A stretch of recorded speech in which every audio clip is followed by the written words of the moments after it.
Start recording and click.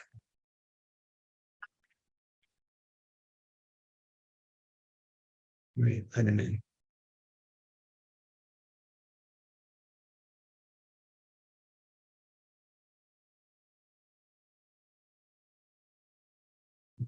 All right, everyone. Hello. Welcome. Got people popping in, so we'll let the systems do their little process and bring all of you in. And while we're doing that, if you guys would just like to take a look at what we've got on the slide here and think about and even put in the chat if you'd like, what does the phrase joy at work mean to you? And we will get going in just another minute or so as the rest of the folks get locked in. What you're seeing on the screen is a set of responses that we get when we've been doing a bunch of what we're calling Joy at Work interviews with leaders of companies, in some cases CEOs, some cases, just leaders of big teams. And these are the themes that we see. And so we put them up in case they resonate with you, and would love to hear if that's true, if you can say in the chat, and if there's something else that pops up for you. And then we'll get going. Joy at work means I can't believe it's almost the end of the day when I've been productively busy. That's awesome.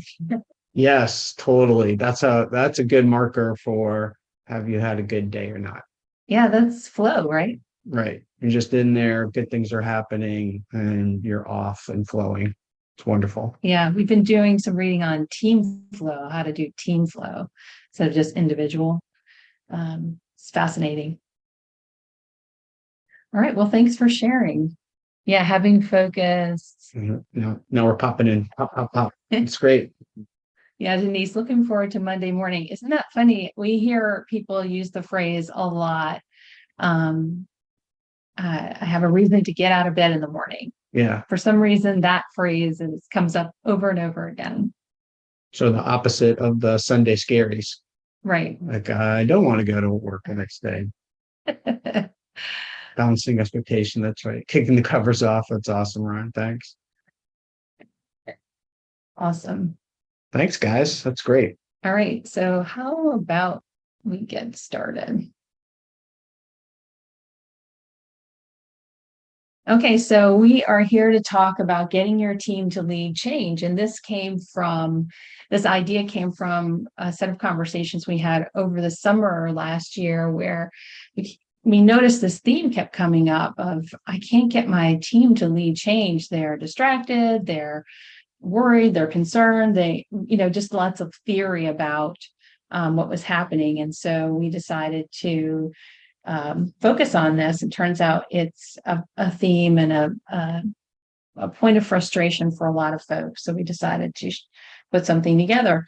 So before we go into that, we wanted just to share a little bit more about Joy at Work to set that context before we get into the meat of it. And these are the things that, again, people say to us about what Joy at Work means to them. We've been collecting data on this for about 20 years. And it's amazing how these themes keep coming up. The one that also really stands out for me is the one in the middle, harmony, peace, and working together. That word peace comes up a lot, which is interesting in the work context. And so cultivating joy at work can mean a lot of things. And we actually have a definition of joy at work that we use that's in our guide for joy at work. But simply stated, we think of cultivating joy at work means the words and actions that build trust, improve relationships, and create a thriving workforce. We think this is useful to remember because you can look through this lens and ask yourself, are my words and actions doing this? Are they contributing in this way or not? So it's just a simple way to look at it. And this comes up later as we talk about getting your team to lead change. And this is something a little bit more formal. There's a lot of text on here, so I won't go through this in detail. But the idea is to have a joy at work intention, and we see it as a layered thing, starting with psychological safety, which many of you know a lot about. And it's just about committing. It's about making sure that people feel like, okay, here's what we're talking about. I can take a risk and share my ideas and concerns and not worry about there being any kind of negative repercussions for me. And over time, that builds a trusting relationship. You kind of build some emotional capital amongst a group. And with that emotional connection, you can get real joy. You can achieve a state of joy. And what's interesting about that is a team like this can really weather anything. They actually can get strengthened by adversity. We've experienced that many times firsthand. And so who are we? We're Ed and Roxanne. We lead the change decision. This is our inspiration. We came together, started working together several years ago. We had this situation where we were leading this giant team of 250 people on a project. It was this project was impacting 15,000 employees and millions of customers, and it started off in the worst possible way. And we refer to ourselves as being in the pit of despair, and that was 18 months in. We decided to set a very different intention about how we would lead, and it shifted everything. So we recognized that we were in an ecosystem, right? The team members, project team members were impacting the employees, and the employees would impact the customers. If we could start with the team members, it would have a tremendous impact. That was our theory, and that's what led to the intention, and it shaped our words and actions and had an amazing result. So it was sort of this insight for us of, we need to think about how joy at work and change go together. There's a connection here. So we've been pursuing that ever since. So in this conversation, we're going to talk about a leader's view, what's happening that might be getting in the way of them stepping into that role, and what might make it easier. We'll talk a little bit more about skills and their readiness. And we're also going to talk about feedback and how that builds motivation to step into that role. So let's first talk about what's happening. What is the leader's point of view? The two questions that are good to keep in mind whenever you're thinking about asking a leader to lead change is, what are you really asking them to do? And what's at risk for them if they do that? Two very simple questions to remember. And so I'm going to step through a story, and we're going to apply these two questions. So the story I'm going to share with you is about Jess. She is the head of customer service for a very large company, and she has 6,000 employees that report to her.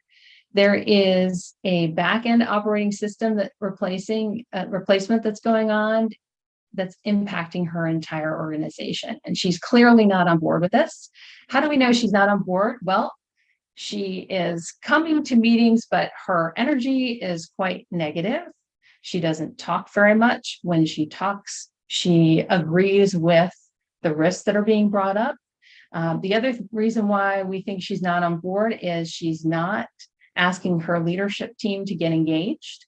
And when her leadership team does get engaged, they throw up a lot of roadblocks, and oftentimes they don't show up for meetings. So these are the signs that she's not on board. So what do? Well, what we do to try and tune into Jess's point of view is a stakeholder analysis exercise.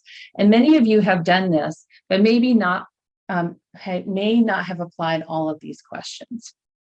So what is the leader's role in the organization? We know that. What's unique about their role? That's often a very insightful, can lead to some insightful answers. What's their interest in the change? What would they say about the change today? What would you like them to say about it? What would they do ideally, and what would most help them support the change? These are very simple questions to ask. We don't often take the time to think about them. Yeah, and just to say, as someone that's led a bunch of these large programs, that question on the bottom left, what would they say about the change today, is not one that I used to think about. I'm like, well, I don't care what they're going to say about today. I just care about what we're going to do in the future. And that might not have been, the most insightful way to think about it. And so it's interesting to stop, for me anyway, to stop and think about that and go, okay, well, where are they? Because it helps me to get a better notion of just how far we need to go to get them all the way to where it's going to be useful for whatever the change is. And it had not really occurred to me before. So for those of you that do this, it may be obvious to you, but it may not be so obvious for the people that you're working with. And that's why I point that out. Yeah, thank you for doing that. So let's step through Jess in particular and answer these questions. All right, so Jess's point of view, she's the head of customer services. What's unique about her role? She has the most employees in the company. and is constantly optimizing for cost containment. So that is unique about Jess. What's her interest in the change? Her organization is most impacted, and she cannot let the customer experience be impacted by this implementation. So it's not optional for her.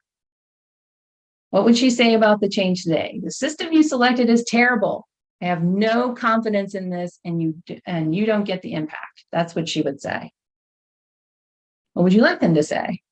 Well, I'm concerned, but I see you're managing the risk. You're keeping me informed appropriately and appropriately involved. That's what we'd like her to say. What would she do ideally to support the change? Encourage her leadership team to get involved and communicate with confidence to her division. That's what we want her to do ideally. So what would most help her to do this? Regular updates in general, yes, but also specific to her division, right? It's a demonstration that you understand what's at stake for her. And people dedicated to creating a smooth transition for her division. If she is critical, then, and she's having this reaction, this is a way to support her. There are lots of different ways you can go about this, but this is an example. So if we go to a closer look with Jess, it turns out with Jess, she's seen this before and it didn't go well. This is her backstory, right? So she's coming to this with, I've seen this before. I'm not confident in the new system. You didn't involve me in the selection process. She's concerned she's going to get blamed and left to clean up the mess. Blamed by her leadership team for by her organization for doing this and left to clean up the mess. So this is a difficult situation for Jess and worth paying attention to. So going back to those questions, what are we asking Jess to do and what's at risk for her if she does it? These are two useful questions for you to ask. And you may not get it completely right? The idea here is not to be perfect. The idea here is to tune in and try to understand Jess's point of view, and then try to understand what's reasonable that you can do in order to help her manage the risk that she is dealing with. So this is part of a larger process that many of you may know about, an influencer stakeholder analysis. What we just covered was the questions in step 2. So decide on the leaders you want to focus on, then lead some sort of a stakeholder analysis conversation. Could be just you, could be you and some other folks. Identify the actions that need to be taken, and then periodically revisit the analysis because things change as change progresses, right?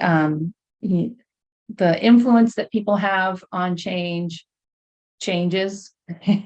New influencers come in, some influencers depart. A lot of things happen that changes the influence of stakeholders. So it's good to do this periodically, especially if somebody important has been added or has left the change situation. So that's a basic tune-in. So let's talk about what it takes, the skills and readiness, and how skilled and ready you are for this.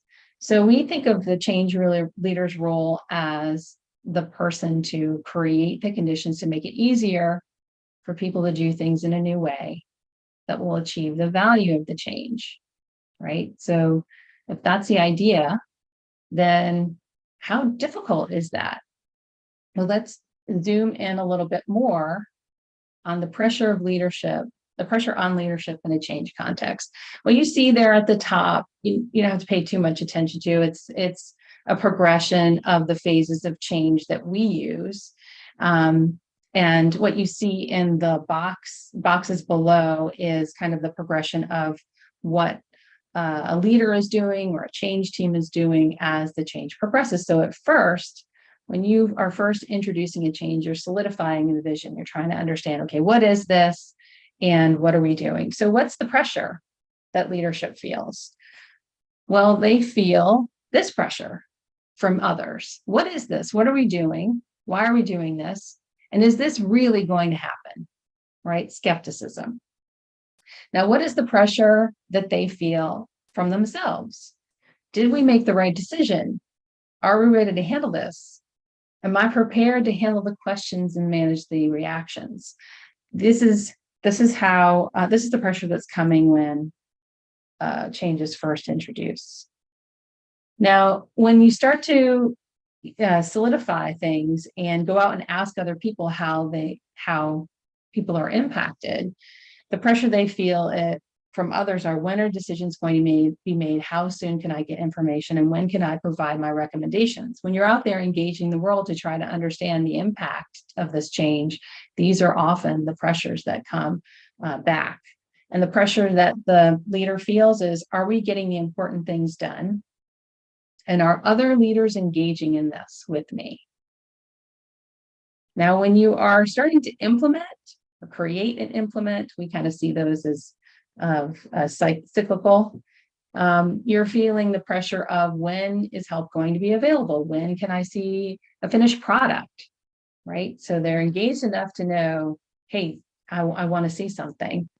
And then the pressure from self is, are people listening and paying attention? And will we hit our public deadlines? What's so interesting about that, are people listening and paying attention? It's a contrast to the pressure that is felt from others. So there are some people who are really tuned in, but you worry about them, but you're also worried about the people who aren't paying attention at all. So you're really feeling that spectrum. And then when you're full on implementing, that's when it can really feel like a lot of emotion going on. So the pressure you can feel from others is, when can I get more help? How can I get more help? And when are we going to be done with this? And then the pressure from self is, are people actually making progress? Have we accounted for everyone that's impacted? And are we seeing any benefit yet? And then finally, when you're wrapping up, pressure from others are, what was accomplished and was it all worth it?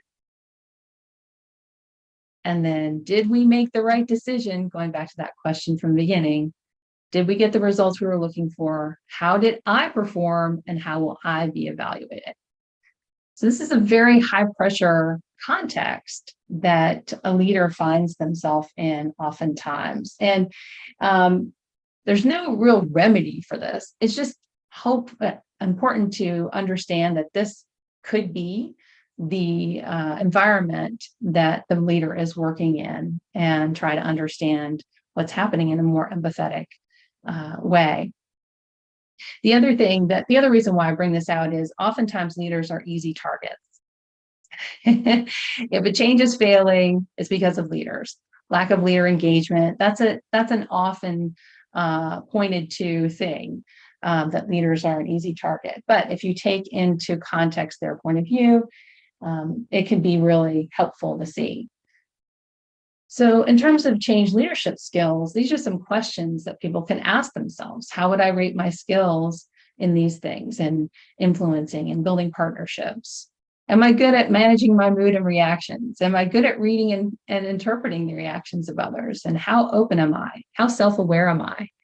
Right? These are some good questions for a leader who's leading change to ask themselves. It's good for really any leadership, right?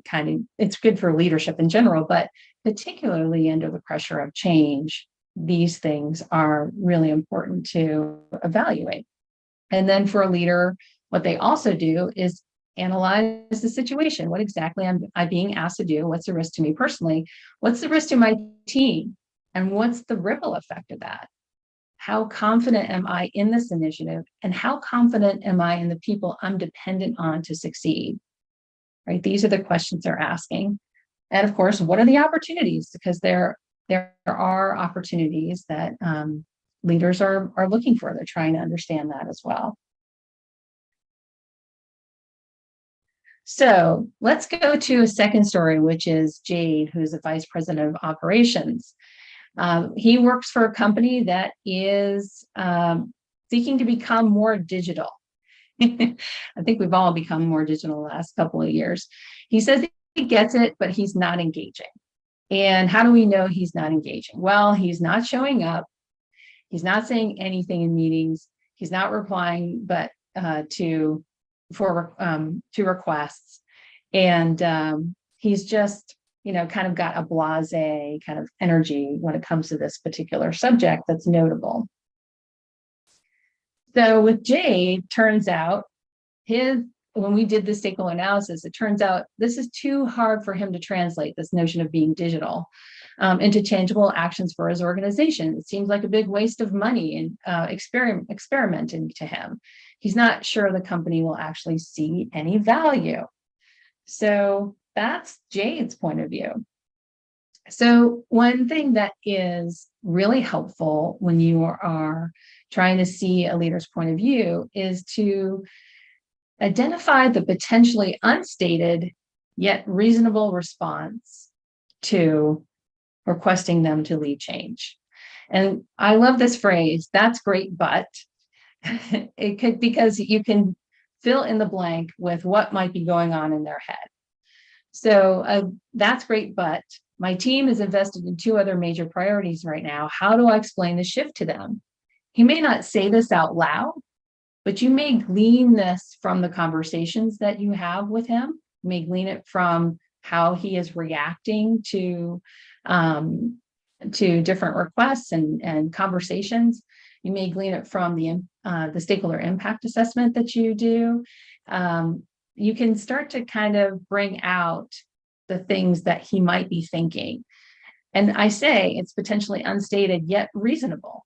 So what I say reasonable because it's reasonable for him to want to be able to explain the shift to his team, right? We all have to make hard choices, right? That's just work. Totally get that. But inside, he could be thinking this.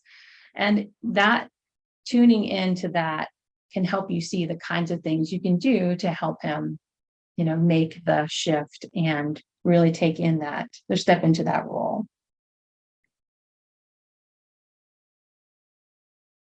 All right, and last thing we want to talk about is how to build motivation through feedback, motivation to lead. So how can we use feedback to motivate change leaders? So let's go to our third story, which is Zakia. Zakia leads the marketing team. And in her company, there's a new company initiative to increase employee engagement. She seems to like the idea, but also seems skeptical. She also seems a little cranky about it. And it's really strange because Zakia is an awesome leader. She's known for her leadership skills, and her team really likes her. When we did the stakeholder analysis, it turns out she has a track record of highly engaged employees, and no one has asked her why. The program seemed unnatural and overdone to her. She's done really well with her employee engagement. And so to get this big program, it seems like too much. She didn't see the need to spend the money or the time. She's been successful in this area. And so that's interesting to know. And how do you know that? Because you've asked yourself these questions that we went through in the stakeholder analysis, and you are able to engage her in a different kind of way. So 2 types of feedback can be motivating for Zakia. It could just having a reaction to someone's work. In this case, a reaction to what Zakia has accomplished in this space, and signs of change progress. So giving her some intel that will actually help her, be a better change leader and actually implement this in the way you're looking for her to implement this. So the reaction to someone's work. Here's an example of how this could play out for Zakia. Here, this is the feedback that could be shared. Here's how your work has already contributed to this problem that we're seeking, this employee engagement problem we're seeking to solve. How did you do that, Zakia? What made you decide to take those actions? And what do you see that could be applied to this problem?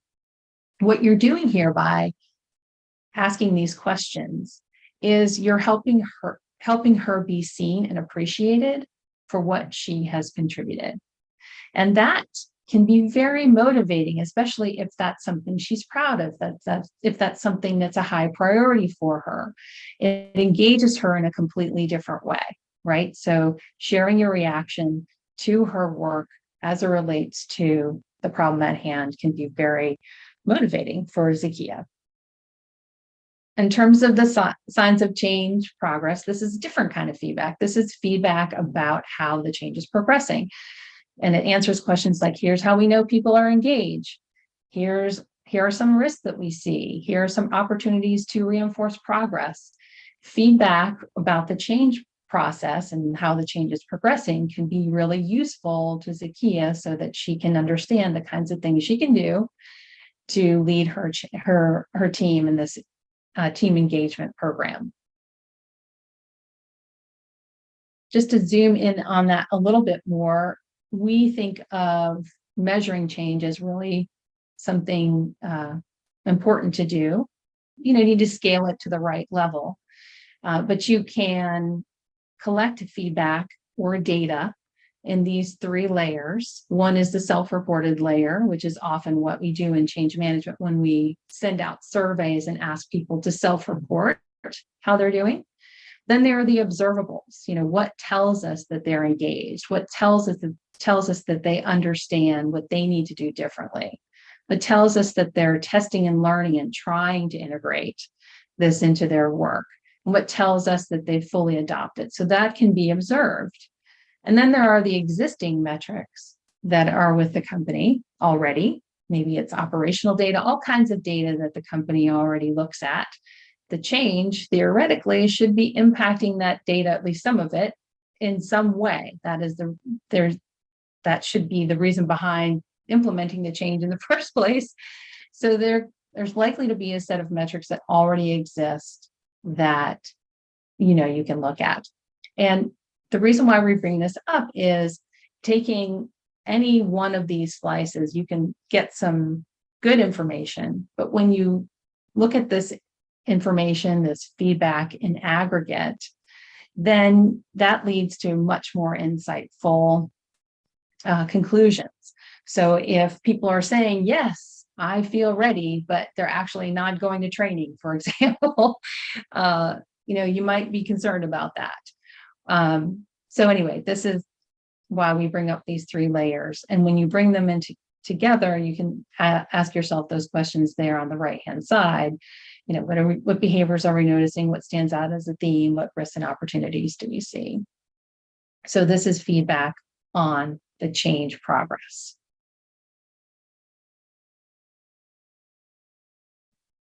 So we started off by talking about having a joy at work intention. And the reason why we think this is important is just basically this. It keeps us out of thinking about change in a way that's typical, which are these 4 things. People hate change, people resist change, people don't like this change, and people don't change. These are the things that, we often hear. But if you think this way, there's little chance that you will see the behaviors of others in any other way. So instead, having an intention and believing that it's possible, and then having that shape your words and actions as you lead a change, can shift the way the change goes and potentially create joy in the process. So again, going back to our original visual, psychological safety is really helpful to have people really engage in an authentic way, to share their ideas and their concerns. And over time, it builds that trusting relationship and builds that emotional capital. And then over time, it gets to that state of joy. So the takeaways we would love for you to have on your way out is to try the stakeholder impact questions, see the leader's point of view, try the that's great, but concept to see what might be in the way, what might be that internal dialogue that they're not articulating, and then put your joy at work brain on before you decide what to do. And that's really about the intention. And if you remember, the intention we talked about up front is your words and actions with the intent to build trust, to improve your relationships, and to create or encourage a thriving workforce. The last point we want to make is don't expect to get it right all the time. And that's totally fine. You are not them. That's completely fine. The point is, by tuning in this way, it completely shifts the way you think about them. It shifts the way you interact with them. It shifts the way you might come into a conversation with them. It makes you more curious. It makes you curious first, as we like to say, instead of judgmental first, which will go a long way in helping them feel like you really care about how the change goes for them, and you really are trying to, at least trying to understand their point of view. This is our little model then, and our belief that going through change together can increase joy in the workplace, and that it's a cyclical thing. How you introduce change impacts joy at work, which we see in these 10 dimensions on the right-hand side. And the presence of joy also, or lack of presence of joy, also impacts how well the change goes. So they change and joy, obviously, in our minds and our experience, impacts each other. So we are constantly in the pursuit of joy, and we read a lot, and we just wanted to share right now. I don't know if you guys have read this book, but The Change Manager's Handbook. This is a classic book. I've been reading it. It's huge. Highly recommend if you're looking for a deep dive on change management, but only if you're looking for that. I'm halfway through it. It's really, it's like, I don't know, like an encyclopedia for change management. So highly recommend that. Also, reading this creativity book. You probably have heard of this. I don't know how to say his last name. It's Mihaly Csikszentmihalyi. So he's the guy that coined flow and did the research on flow. Yeah. People ask about the author of the Change Manager's Handbook. Yes, sure. Let's see. It's edited by Richard Smith, David King, and a bunch of others. Yeah. So each of the articles written by different folks. So if each chapter, yeah. It's a Change Manager's Handbook, and then look for Richard Smith as the first editor. Yeah. And that should get you there. Yes. It's a deep dive, but it's really good. This creativity book, he died just recently. He did. He just passed away last year. Yeah. So anyway, good book. And you're reading about? I'm reading about artificial intelligence, because who wouldn't want to read about that? So the book I'm reading right now called The Master Algorithm, I'm actually using with one of my students at U of R, as she is going through a directed study program. But I would recommend it to you because it is non-technical and it's sort of an overview of it.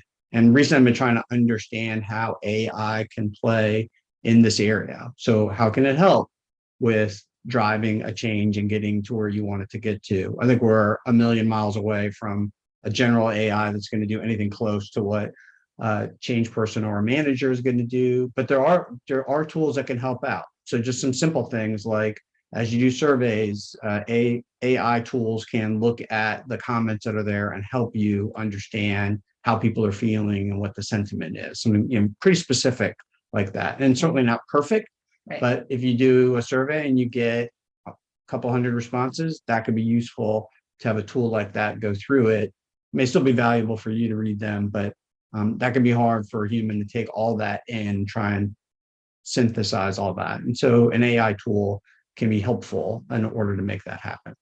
So if you're feeling like you want to understand that a little bit better, The Master Algorithm by Pedro Domingo. This is a good one. All right, cool. And then let's see. Oh, we're also right now working on our Joy at Work Learning Laboratory, which we are, this is a combination of kind of the creative things that we do. We're thinking of this almost like an actor's studio or an actor's laboratory where we have these conversation clinics and kind of gamify it. Anyway, we're working on that, and we'll be able to share that soon. And that's it. So this is us. If you're interested in looking at our website or reading our blogs, we got plenty of stuff out there. So feel free to take a look if you're interested. But that's it. So if you have any questions, we'd love to here, but that's what we have to share.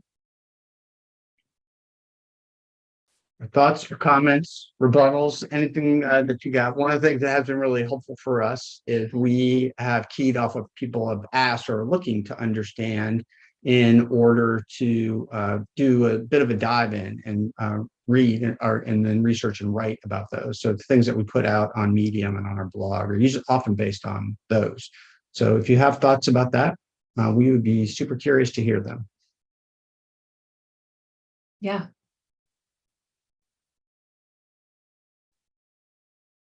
Okay, Reese. Oh, we got something from Sean. I got a question regarding leadership resistance, such as the customer service leader example. Sean, if you want to come off mute, we're just on Zoom, but can you expand a little bit on that and what you're thinking about that? Sure. Thank you. And nice. I enjoyed the presentation a lot. It's nice to see both of you. My question is, and I agreed with all the principles around the, you gave the example of the person who had the many thousands of direct reports and the impact on the organization. People, I mean, I've reached out and have had opportunities to work with people at that level in organizations. It seems like there's some steps that might need to be taken to kind of break that ice, right? I mean, they're probably responsible for a lot of other things, and then this new implementation came into place. Does it feel like are there tactics or other thoughts on, just, I guess, building that trust or even getting them open so that you can do that analysis in the first place, if that made sense? Yeah, it totally makes sense. And the analysis, so first of all, I mean, you know this, Sean, when you're first doing this, you're sort of you're doing a lot of guesswork, right? It's almost, we're anthropologists in so many ways. We're trying to, get a clue about what does this behavior mean, and especially when we have very little context. But yeah, so it's a kind of a progression, right? Okay, here's my theory. Is this right? And how might I go about finding out? And yeah, I think that the challenge that we have as change professionals all the time, always, is how do we become trusted advisors for any leader? How do they trust our advice? How do they trust our what the perspective that we are bringing to them, that it's grounded? And we're often in this coaching space of sort of offering up what we have learned, and then seeing if that resonates and what it might trigger for them that does feel right and true to them. I would say what you're indicating is right. It's going to be one of those things that happens over time in order to get to that, trust advisor relationship. But you may not need that directly. You may need it through another leader. So maybe it's not you that's having this direct relationship with Jess. Maybe it's your another leader that's having this relationship with Jess. That happened for me quite a bit. Is I coached leaders to work with other leaders, right, and help them tune into what might be going on amongst the people who they were trying to, encourage to lead change in their own sphere. So that was, I've had to take that position many times because it's just more appropriate for the leader to create that almost that trusted advisor relationship between the other leaders than it would be for me to.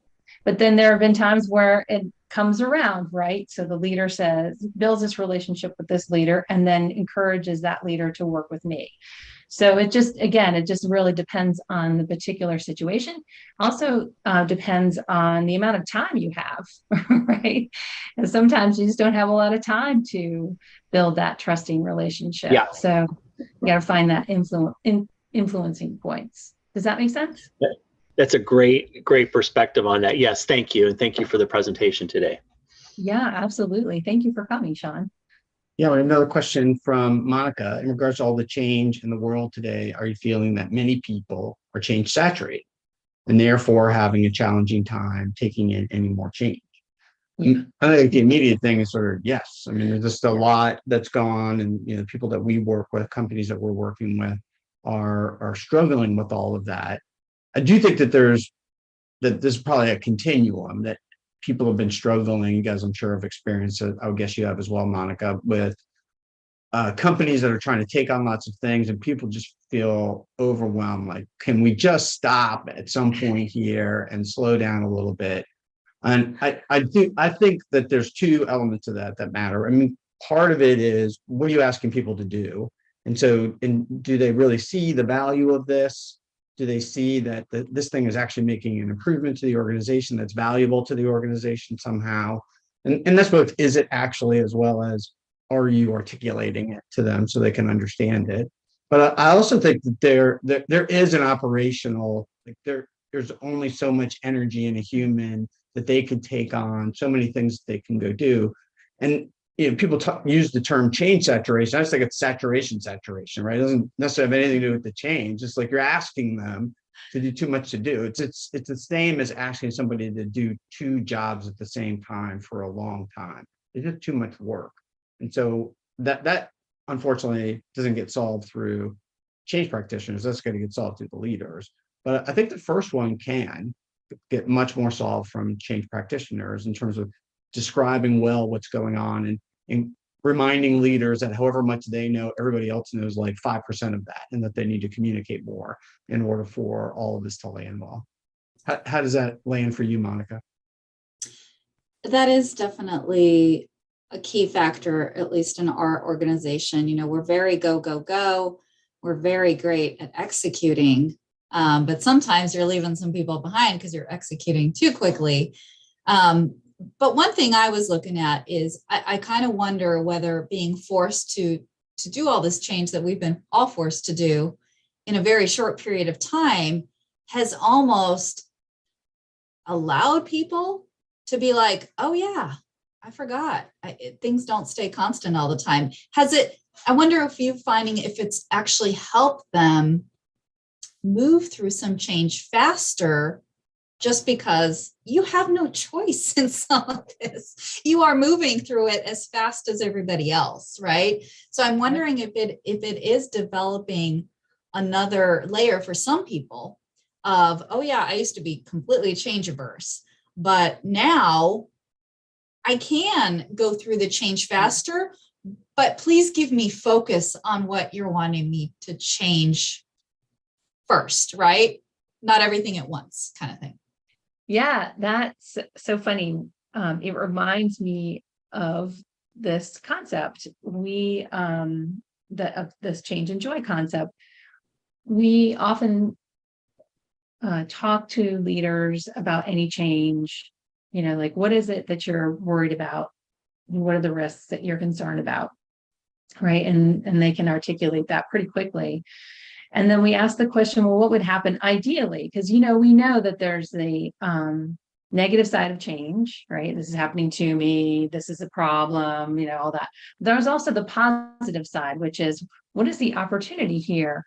When change is happening, you could change something else. There was something we've been wanting to change, and now it makes sense to add that in, and that could be better for everyone, right? There's that positive opportunity side. So we try to talk to leaders about that too. What would happen ideally? And most of the time they can say it after a while, but they don't really believe it's possible, right? And one of those things that comes up when you say that is, if the change goes well, it could be part of your identity. As, look at me, I am actually very adaptable. I can pivot and be fine. So what you're saying is right. It can become part of your identity. I thought it was this way, but actually I'm this way. Look, here's all the evidence, And so it's really helpful to reflect on that every once in a while. I put this question out on LinkedIn a few times. What would your, we'll take this month, what would your January 2021 self be surprised and delighted to learn about your January 2022 self, because you have evolved, especially in the pandemic, right? There's no question we've all been through a lot of change, but that's true every year. We all evolve. So when you can see that, it can start to feel like, oh, this is not just how I think and how I feel. This is who I am, right? It becomes part of your identity. So yeah, I think that's a big thing that's happening. It's happened. Yeah. Thanks for the perspective. Yeah. Thanks for the absolutely. question. That was great. Well, my friends, we are just about at 1 o'clock, and so we're gonna try and be good and let you get on to whatever I'm sure is your next thing. But we'll be sending you a follow-on email from this to talk about the work that we'll be doing in this, the conversations that we're looking to have in the future. So hopefully you guys can join us for that as we put that together. And as always, happy to hear your thoughts or things that you're pursuing, because that motivates us to go after hopefully something that's going to be useful for you. Yeah, it's like feedback. It's like feedback. All right, everyone. Thanks so much. Have a great day. Bye.